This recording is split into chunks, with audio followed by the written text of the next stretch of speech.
Hello दोस्तों, मैं कल उसे मिला। वो एक अच्छा लड़का था, वो एक डॉक्टर था, वो रोज स्कूल जाया करता था। एक दिन उसे अचानक मुंबई जाना पड़ा। तो देखा आपने दोस्तों, अभी मैंने जितने सेंटेंस बोले सबके सब पास्ट टेंस में हैं। तो इस तरह के सेंटेंस अगर हमें किसी के पास्ट के बारे में या खुद के पास्ट के बारे में, यानी हमने क्या क्या एक्टिविटी की हमारे कल परसों पिछले महीने में, या हमारे बचपन में हम क्या क्या किया करते थे पास्ट में, तो उन पास्ट के सेंटेंस को अगर हमें किसी को अंग्रेजी में बताना हो तो उसके लिए कुछ पास्ट टेंस के कुछ एडवांस स्ट्रक्चर है जो आज मैं आपको सिखाने वाला हूँ इस वीडियो के माध्यम से। जैसे कि आप बोर्ड पर देख सकते हो दोस्तों, मैंने कुछ स्ट्रक्चर यहाँ पे लिखे हैं एग्जाम्पल के साथ। तो देखते हैं आज कि इन स्ट्रक्चर का हम कन्वर्सेशन में, हमारे स्पोकन इंग्लिश में किस तरह से यूज़ करके किसी के पास्ट के बारे में या खुद के पास्ट के बारे में दूसरों को हम किस तरह से बता सकते हैं। तो चलिए सबसे पहले शुरू करते हैं।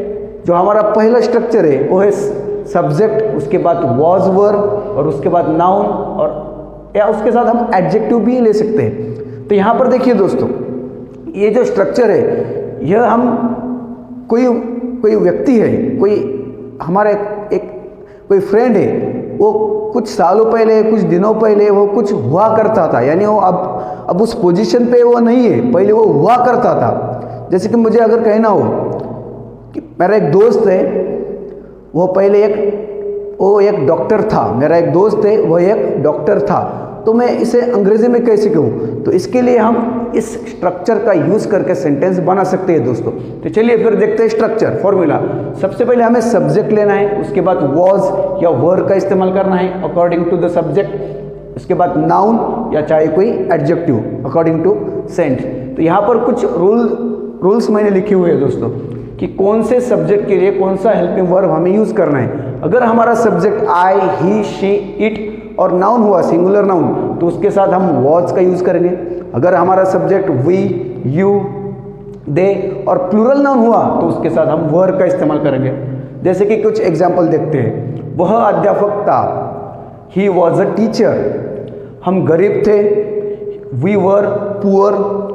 राजू नाराज था, राजू वॉज सैड। तो देखा हमने दोस्तों, अगर कोई व्यक्ति कुछ था, उसकी सिचुएशन, उसकी पोजीशन, इसको मेंशन करने के लिए हम इस स्ट्रक्चर का यूज करके सेंटेंस बना सकते हैं। तो चलिए फिर दूसरा स्ट्रक्चर देखते हैं जो कि है यूज टू का।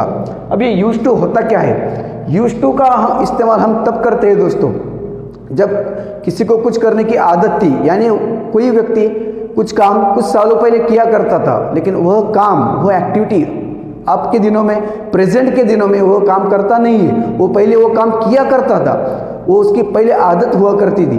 तो इसको मेंशन करने के लिए हम दोस्तों यूज टू का यूज करके सेंटेंस बना सकते हैं। तो चलिए इसका फॉर्मूला देखते हैं। सबसे पहले सब्जेक्ट, उसके बाद यूज टू, उसके बाद वर्ब का फर्स्ट फॉर्म और आखिर में ऑब्जेक्ट। तो चलिए यहाँ पर कुछ एग्जाम्पल देखते हैं। वह गाना गाता था, यानी वो पहले गाना गाता था, अब वो गाना गाता नहीं। शायद उसने गाना छोड़ दिया होगा, या शायद उसकी आवाज़ में कुछ प्रॉब्लम आया होगा, लेकिन वो पहले अच्छा गाना गाता था। तो इसे हम कैसे कहेंगे? He used to sing a song. चलिए अगला एग्जाम्पल देखते हैं। राम पढ़ाया करता था। जो राम नाम का जो पर्सन है वो पहले पढ़ाने का काम करता था, यानी वो पहले एक टीचर था, लेकिन अब उसने पढ़ाना छोड़ दिया होगा, किसी कारणवश उसने बच्चों को पढ़ाना छोड़ दिया होगा। तो अब इसको हम अंग्रेजी में कैसे कहेंगे? सबसे पहले हमें सब्जेक्ट यानी Ram used to teach, Ram used to teach. अगला एग्जांपल देखते हैं। हम खेती करते थे, यानी हम अब खेती नहीं करते, शायद हम शहर में रहने को गए होंगे, शायद हमारा कोई दूसरा जॉब लग गया होगा, तो हम अब खेती नहीं करते, लेकिन हम पहले खेती करते थे। तो इसके लिए हम we used to do farming. इस तरह से हम यूज्ड टू का यूज़ करके जो कुछ सेंटेंस है वो बोल सकते हैं। अब देखते हैं तीसरा स्ट्रक्चर दोस्तों, जो कि है subject plus had two plus object. अब ये हैड टू क्या है?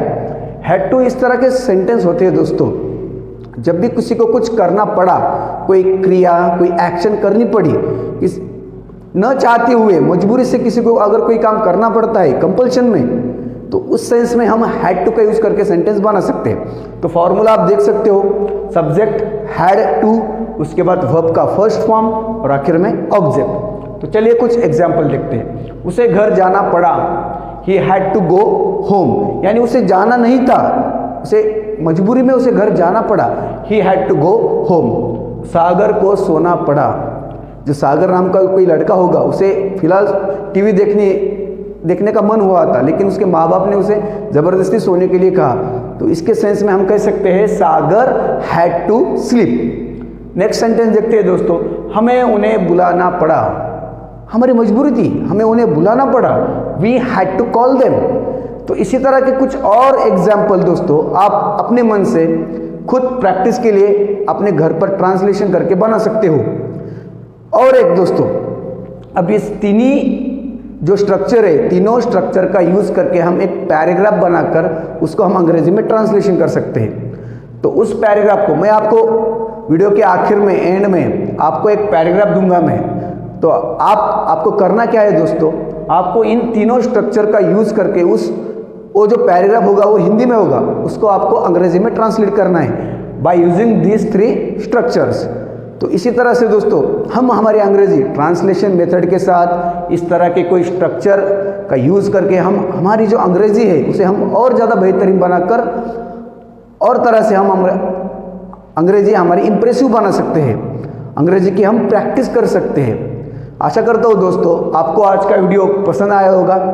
तो नेक्स्ट टाइम जब भी आपको इन तीनों में से कौन सी भी सिचुएशन अगर आपके सामने आती हो, तो उस समय आप अपना जो सेंटेंस है उसे हिंदी की जगह अंग्रेजी में इन तीनों का यूज़ करके बना सकते हो। Thank you and please subscribe my channel and like this video. Thank you.